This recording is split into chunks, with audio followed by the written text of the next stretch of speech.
Addunyaa jaalalaa keessatti ilmi namaa wantoota gochuu qabu. Yoo yaa nagaaf jaalalli waaqayyoo isiniif haa fayyadu. Akkam jirtu hordoftoota siifan gidduu nagaa kooti. Tole egaa warri mana kanaaf haaraa taatan akkuma gisee kan jedhu subscribe, like, share gochuu hin dagatinaa. Yoo viidiyoon keenya isin tole immoo hiriyoota keessaniif share godhaa isiniin jechuun jaalladha. Har'aa mata duree addunyaa jaalalaa keessatti wantoota gochuu qabnu afur isiniif qabatee dhufee jira. Maarree hamma sagantaa kootti. Na waliin tiraasanii jechuun barbaada beeksisa booda walitti deebina.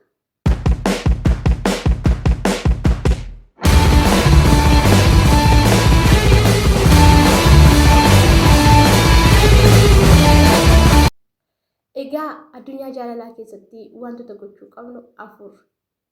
Maaliif isiniin jedhee ilmi namaa yookaan jaalachuudhaaf karoora qaba ta'a yookaan jaalachaa jira ta'a yookaan immoo gara fuulduraatti jaalachuudhaaf ajandaa baasee jira ta'a.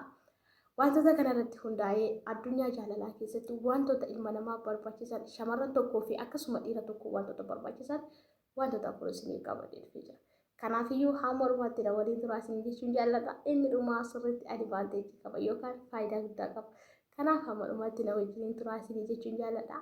Egaa addunyaa jaalalaa keessatti maal beekuu qabna? Tokkoffaa iddoo keenya beekuu qabna. Kana gaafa isiniin jedhu iddoo keenya beekuu qabna gaafa jedhu. Namoonni tokko umuriidhaan guddaa ta'anii nama xiqqoo jaallachuu kan barbaadantu jiru. Akkasuma biyya biraa ta'anii biyyoota biraatti jaallachuu kan barbaadan jiru.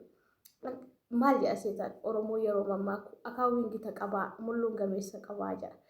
Kana jechuun wanti hundumtuu wal fakkaataa yoo ta'e walirraa bareeda. Malee wanti hundumtuu waliif faallaa yoo ta'e walirraa bareedu. Har'aaf nutti fakkaachuu danda'a garuu jireenya keenya irratti miidhaa guddaa fiduu danda'a. Egaa kanaaf namoonni tokko biyya Itoophiyaa keessa taa'anii intala Ameerikaa tokko karaa sooshaal miidiyaa baranii intala kana fuudhuun qaba jedhanii murteessuu danda'u. Akkasuma namoonni fakkeenyaaf dhiirri umurii isaa waggaa 18 tokko shamarran nama waggaa 24-25 tokko na fuudha jedhee murteessuu danda'a. Kunillee jireenya namaa keessatti hin barbaachisu. Akkasuma shamarran tokko namni umurii ishee waggaa 15 taatee dhiirri tokko bifa yoo qabaate yookaan qabeenya yoo qabaate kana ilaaltee nama waggaa 40 tokkotti heerumuu dandeessi.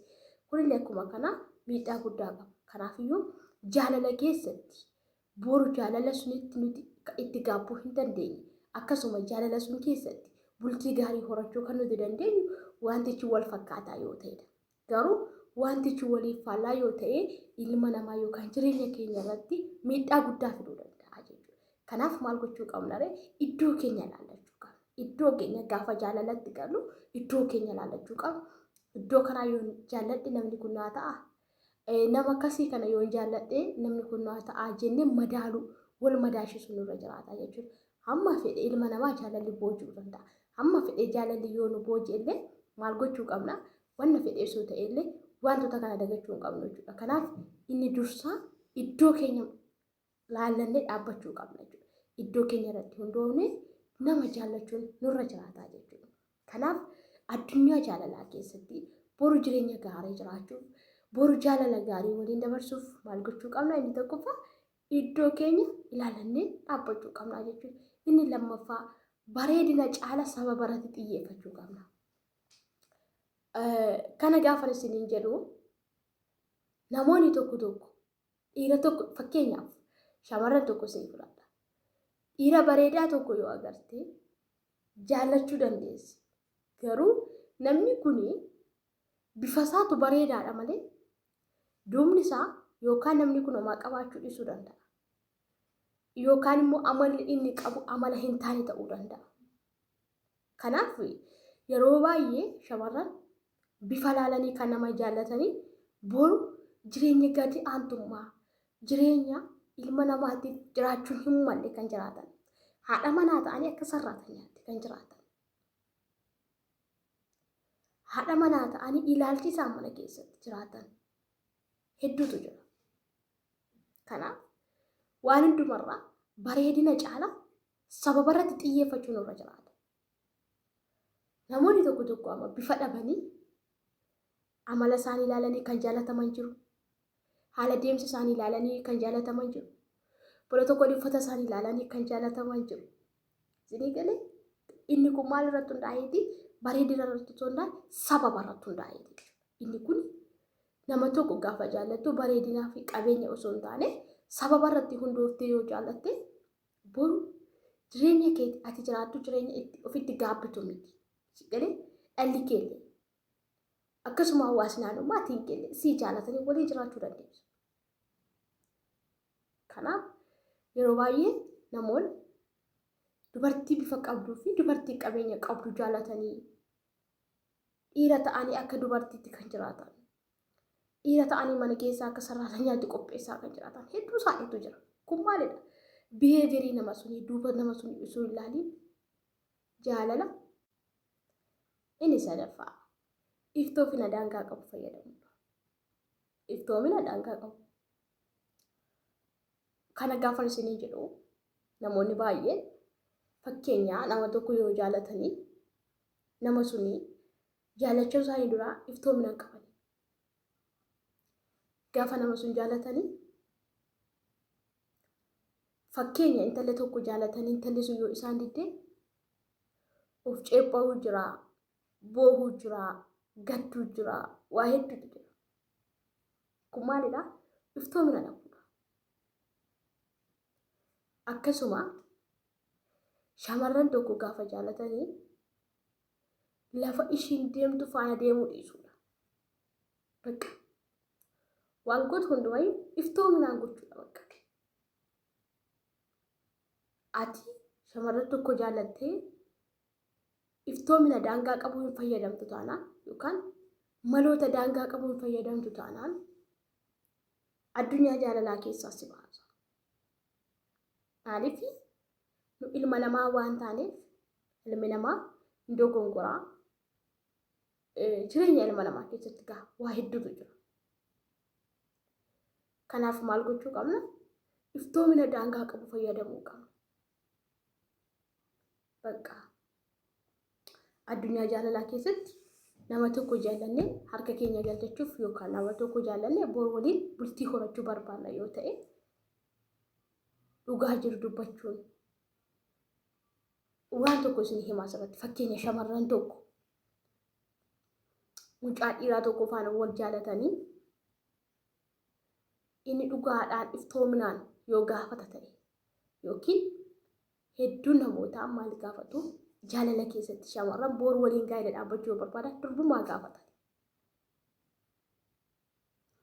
Ishiin garuu osoo hin qabaatiin durbumaa qaba jettee ka dubbattu yoo ta'e boru gaafa guyyaa sun gahee wal bira gahanii dhabame bara ishii mul'u akka nama gaa'ela haadha manaa osoo hin taane akka waan hin taanetti jiraatti. Sababi maaliitiin? Iftoomina dhabuu ishirraa kan ka'e, dhugaa dubbachuu dhiisuu ishirraa kan ka'e. Kanaaf jireenya keenya keessatti namni tokko yoo nu jaallate nu haa jaallatu, namni tokko yoo nu dhiise nu haa dhiisu. Bakka kan rabbisii kaayee macheen eessa yoo hin dhaqu waan ta'eef kanaaf maal gochuu qabna? Iftoomina daangaa qabu fayyadamuu qabna jechuudha. Inni arfaffaa fi inni dhumaa osoo waliin hubachiisii wal biraa deemuu dhiisu. Kanarratti wanti isinii jedhu fakkeenyaaf namni tokko ana gaafatee ani haadha manaati yookaan daa'iman qaba yookiin immoo namoota biraa jaalladheen jira. Namni tokko abbaan barbaade na gaafachuuf mirga qaba. Garuu tolee kan jedhus lakki kan jedhus anadha. Kanaaf namni tokko na gaafatee waa'ee kootiif dhiphachuu canqabu maal jechuu osoo hin taane yookiin ani nama sun akka inni na gaafate hin dimes maal jedhee fiilingii hin taane agarsiisa yoo ta'e yookaan miirota hin taane agarsiisuurra nama kana maal gochuu qabna? Ani yookaan haadha manaati yookaan haadha daa'imaati yookaan hiriyyaan qaba jennee yaadaan nama kana teessifnee haasofsiisuun nu nuuf gaariidha. Kanaaf addunyaa jaalalaa keessatti wal hubachuu qabaachuu qabna. Wal hubachuu qabaan. Wal hubachuu hin qabnu taanaan rakkoodha yookaan jaalala sun keessaa nu baasa. Namoonni tokko shamarran tokko gaafatanii shamarran kun yeroo tokko lakki yoo jette hubachiisuu dadhabuu isaarraa kan ka'e osoo jaalala dhugaa ishiidhaaf qabu osoo miira dhugaa ishiidhaaf qabutti isee biraa deema. Maalirraa kan ka'e hubachiisuu dadhabuu isaarraa kan ka'e. Ama maal gochuu qabna? Nama tokko itti dhufne jenna addunyaa jaalalaa keessatti hubachiisuu qabna. Kanaaf addunyaa jaalalaa keessatti wantoonni arfan isinitti hime kun baay'ee barbaachisoodha. Maarree amma dhumaatti waan dhaggeeffattaniif galatoomaa isinii jechuun jaalladha. Egaa viidiyoon keenya baay'ee waan jiru viidiyoo keenya baay'ee baasaa rabbi jala sheer naa godhaa guys. Sheer naa godhaa qufaan hedduu na qabeera. Kanaaf amma dhumaatti waan dhaggeeffattaniif galatoomaa isinii jechuun jaalladha. Yaadaaf qeeqa qabdan komentii jala kaasaa jechuun jaalladha. Turtii gaarii naa qabaadhaa. Isiniin jaalladha. Isiniin kabajaa ulfaadhaa.